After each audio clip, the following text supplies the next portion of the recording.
With visitors trickling into the country and cruise ships temporarily suspending voyages, many who depend on business in the hospitality sector are left with much uncertainty, among them taxi drivers.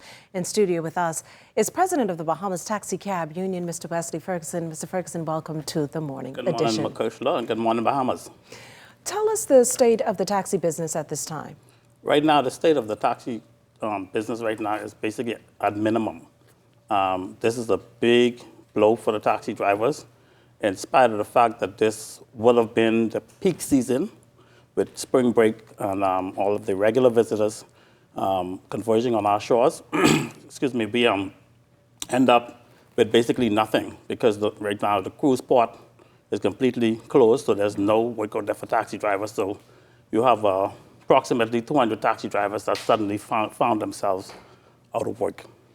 Now, all that being said, what is the union doing to reduce the impact of this virus on the business? Well, there's very little that the union could do when it comes to monetary funds or to reimburse taxi drivers for their loss, because the union is not set up that way to give taxi drivers some kind of reimbursement or some kind of support, monetary support at this time.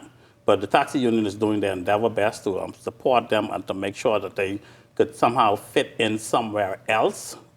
Basically at the airport right now, is because that's one of the last resorts that we have for, to get any fares during the daytime. So as it stands now, the taxi industry is just in limbo.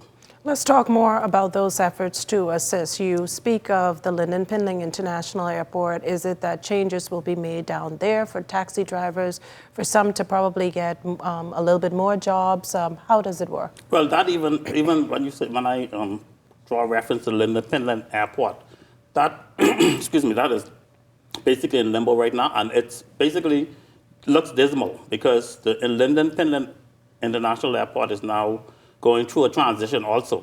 Major changes are being made down there, and there's no real definitive direction in which the aircrafts are going to be flying, continue to fly, or even you've heard on the media lately that the major airlines from the United States and elsewhere have now cut back, and so there's very little that we could do right now. We're just basically sitting and waiting. Has the union reached out to the government or any officials to perhaps get some type of assistance? Well, of course, the only thing, the thing is, we have had no communication with the government. The government has not reached out to the union to inform us on what direction they're going, what steps are being taken. In fact, even as we speak, a major decision was made to shut down the Prince George Dock, and at no time was the Bahamas Taxi Cab Union called in for any consultation, any information. Atlantis is about to shut down two or three of their major towers as of today, or tomorrow at latest. And well, at least Atlantis sent us an email and let us know what they were going to do. But as for the government, we've had no communication with the government. Now, you say that the government hasn't reached out to the union. No. Has the union made any efforts to reach out to the government? Oh, yes, of course we did. And I would have thought by now it was incumbent upon the government, because they're the one that making the rules and regulations. They're the one that calling the shots. So I would have thought by now we would have had some kind of meeting either with the Ministry of Tourism or Transport to say, okay, this is what we are planning. Let us sit down and discuss what is your strategy, what is your idea, what is going to happen to the taxi drivers, so I could disseminate this information to the taxi drivers. But so far, the union is only disseminating the information that we are receiving through media and what we are garnishing on our own.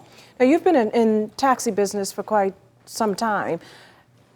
Any other situation you think can compare to the impact COVID-19 is already having on that sector? Well, to tell you the truth, during the Gulf War, it was similar to this, and in 9/11. But I think the COVID-19 virus will have a much more catastrophic effect on the taxi industry, because there's no time frame on this. And this is a disease. It's not that it's a world crisis or something like that where you could sort of steer it away from the Bahamas or whatever it is, but it's just an airborne disease. So We don't know exactly how long this is going to last for. We don't know how long taxi drivers are going to be out of work or unable to make an honest day living. How has the union been encouraging its members to, I guess, reduce the chances of actually contracting the illness? Okay, what we have been doing at the Bahamas Taxi Cab Union, in fact, because of the information that we have, we didn't have any major meetings. And some people might think that is not a good idea, but it is a good idea at this time. We had no major meetings. So what I was doing as the president, instead of try to get this separation, this socializing separation or large gathering, I've been going around from taxi stand to taxi stand daily, and just informing taxi drivers on what their course of action should be to protect themselves, to make sure they're sanitized, properly sanitized, make sure they have their Lysol sprays, their hand sanitizers, and make sure they keep distance from tourists while they're dealing with bags, and tourists opening the doors and, in the air-conditioned vehicle, driving around with tourists for hours.